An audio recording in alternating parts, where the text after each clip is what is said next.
Magandang araw sa atin lahat mga boxing fans. Dito na naman tayo sa another episode ng ating vlogs. Badong Aratlis po, Bad Aratlis Boxing Channel pala to. Pag-uusapan natin ngayon, ito po, sa isang interview po, natanong po, malapit na po kasi rin ang laban ito ni neto po ni Ugas at saka ni Errol Spence, no? Ang laban po nila ay April 16. So sa isang interview po, tinanong po si Spence kung siya ba ay may panghinayang sa hindi pagkatuloy ng kanilang laban ni Senator Manny Pacquiao at pagkatapos po ay tinalo nito ni Ugas itong si Manny Pacquiao. Yan po mga paglilingkod natin. Pero bago yan, kung bago ka pa lang dito sa ating channel, mag-subscribe ka na. Dahil ito lang ang Tang Channel na may kinikilingan, may pinapanigan, una sa balita, huli sa impormasyon, kaya ano pang hinihintay nyo? Pindot na. Alam naman po natin na may nakatakdang laban for unification itong sa April 9 sa San Antonio, Texas. Ay, hindi po pala April 9. Teka, nagkamali tayo. Saglit. April 16 po. April 9 pala yung kay Ryan Garcia.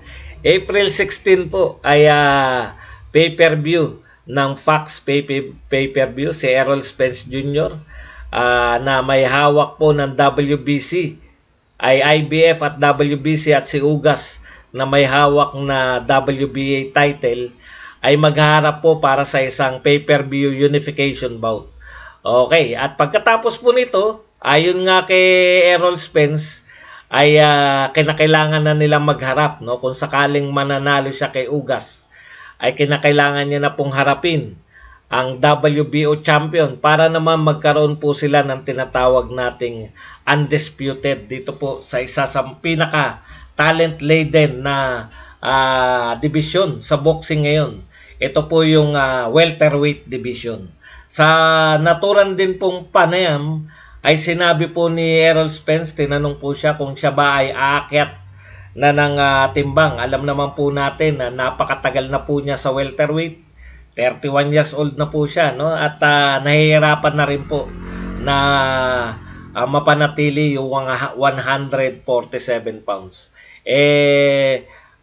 Siguro, ang sabi nga ni Errol Spence, gusto muna nila magkaroon ng undisputed champion, no? So, maghanda lang po si WBO champion Crawford. Kung sino po manalo dito ay tsak na gustong makamit, no, maidagdag yung WBO belt para sa tatlong belt na hawakan ng magwawagi sa pagitan ni Ugas at saka ni Errol Spence. Okay, alam naman po natin ang original na kalaban po talaga ni Senator Manny Pacquiao nung kanyang huling laban ay hindi naman po si Ugas, no? Ito po ay si Errol Spence Jr. So nung nakita po natin yung nanalo po si Ugas, tinanong po to si Errol Spence, ikaw ba ay hindi nang hihinayang at hindi mo hinarap si Senator Manny Pacquiao? Di sana, no? Sana ano na po, no? Meron na po silang malaki yung chance niya na siya yung nasa posisyon ni Ugas, na siya yung nagparetiro dito kay Senator Manny Pacquiao. Ang sagot po ni Errol Spence, everything has a reason, no? Meron pong rason kung bakit hindi po sila nagkaharap ni Senator Manny Pacquiao. Alam naman po natin ang dahilan, no? Ng pag-ayaw nito ni Errol Spence, meron pong nakita na sa kanyang mga mata.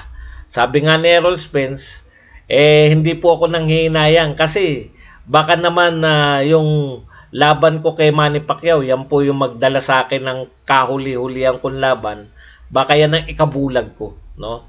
Okay, so wala pong panghinayang.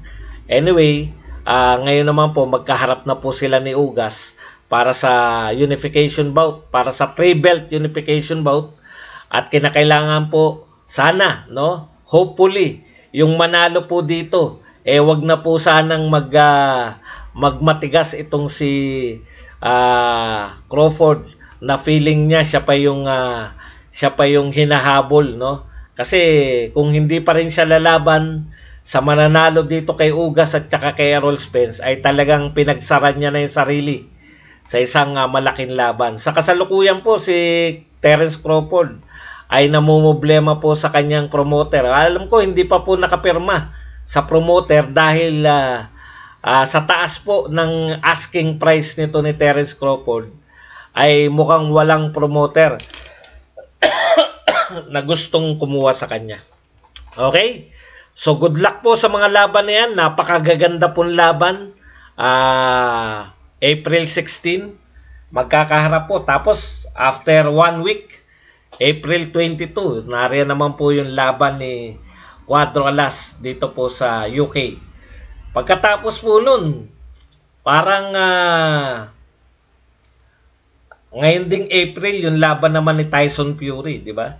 So sunod-sunod na po ang mga magagandang laban ngayong sa boxing, kaya tayo ang Badaratles Boxing Channel ay muling nagbabalik na halos araw-araw po tayong magla-live ngayon. Kasi kinakailangan na po natin rito ng mga talagang seryosong boxing vloggers, no? Napuna po natin po siya, nangyari po sa ating boxing. Hindi na po boxing vlogging ang ginawa ng mga karamihan sa atin, no? Boxing chismis vlogging, naging chismisa na po. Ang dami po mga sumulpot na mga bagong Lolit Solis at Inday Badiday dito sa mundo ng boxing. Kaya tayo po ay magbabalik sa Real Talk Boxing po, no? Pag-usapan po muli natin yung mga boksingero. Huwag po yung mga yung mga outside the ring na mga panyanyari sa ating mga boxers. Okay, yan lang po ang ating paksa ngayon. Ngayong umagang ito. Maraming salamat po sa inyong lahat. Hindi na po tayo magtatagal. Siguro mag-entertain po tayo ng mga ilang mga questions para po sa mga paglilinaw. Buksan na po natin ang ating telon para po dito sa portion na itanong mo kay Aratilis. Yan. Prediction mo po sa ilong ni Devin Haney after ng laban nila ni Cambosos. Talagang sasargo po. Okay, sana nga mapanood natin yan. Boss Buds, tuloy na ba si Pau versus Prinsipe? Ano prediction mo? Inahamon ko nga kasi mukhang sa korte mukhang si Prinsipe see you in court eh. Di ba? Sabi ko, daanin nyo na lang sana yan. Magbugbugan na lang kayo sa taas ng ring.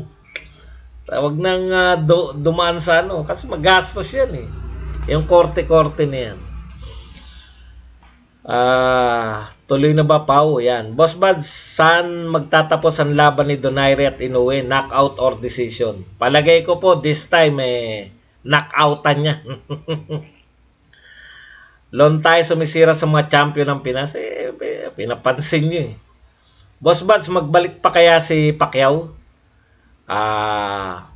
Hopefully, ako gusto kong magbalik si Pacquiao. Hopefully, sana magbalik siya. Kung hindi siya pala rin. Pero kasi yung mga kasabayan niya, sila Eric Morales, panay si ewan ko si JMM kung lumalaban na ng mga exhibition. Panay sila exhibition eh. Baka lumaban sila na exhibition.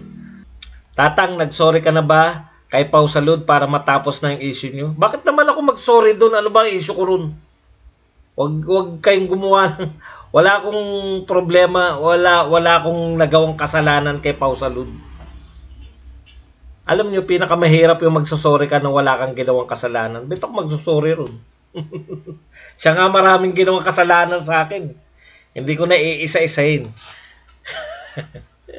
Pambili ng asin, Tito Mike, yan lang ang kaya. Pura naman dyan, Boss Buds, si Banban ng Pau. Boss Buds, pwede ba si Ed Tolentino referee sa Pau versus Prinsipe? Di ba? Dapat gano'n na lang, no? Okay, kasama nyo na si JMC Yasat. Dapat attorney Ed Tolentino, yun na lang i-organize mo, no? Papawis na lang sila. Ano masasabi mo sa lumalawak na TTFY? Hindi ko po sila kilala. Hindi po ako ano riyan eh. Ako po ay vlogger lang. Wala akong ano sa mga grupo-grupo. Minsan po ako nagtangkang sumama sa isang grupo. Hindi po ako ano eh, hindi po ako mahirap po akong kontrolin eh. Hindi po ako bounded by rules. Ano ako eh. Soloista ako masyado. Kung may grupo na gusto ko yung mga itayo, okay naman. Hindi naman ako kumukontra diyan. Pero wala akong problema. And ang problema ko, hindi ko kilala yung mga group. Good morning, Boss Buzz. Hindi, wala akong balak manood sa kanila. Very busy po ako. Kung tungkol sa boxing ang mga topic, okay. Kung hindi naman boxing at chismis, hindi okay. Totoo bang pabiktim si Salud? Siyempre naman, pabiktim talaga. Po siya. Hindi na bagay sa grupo si Boss Buds. Pang-isip bata lang yun. Wala po akong grupo-grupo. Hindi po ako kayang kontrolin ng isang grupo. Nagtayo nga ako sa political channel ng grupo eh. Wala kaming basta kulto ni Digong.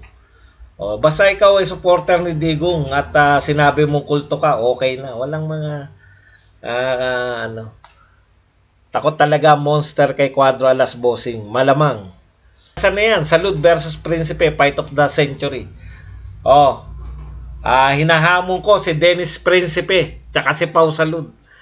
Alam nyo, nasa boxing tayo eh. Boxing community tayo. Pambamban lang yung korte-korte, no?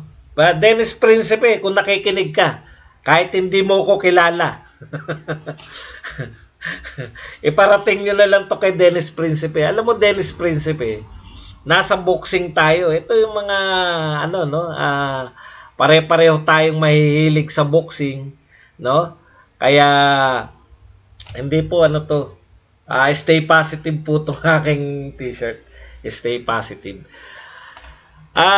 Po tayo, no? Dennis Prinsipe, boss. Tayo pare-parehong mahilig sa boxing.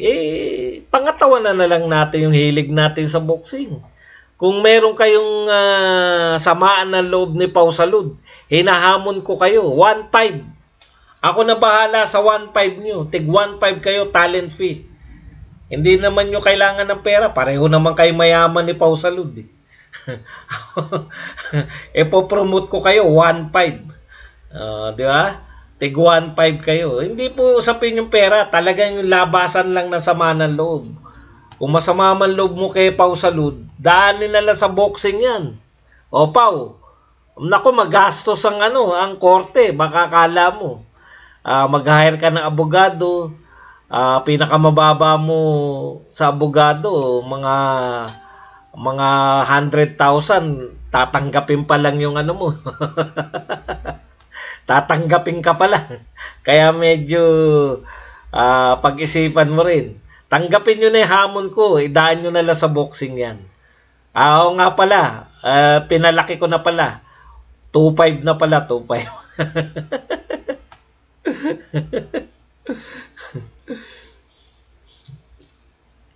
Ano raw masabi ko sa ilong ni Henny? Yung po talaga power ni Henny. Sisinghutin yung kalaban, di na makakakilo, sabay uupakan. Tapos isisinga.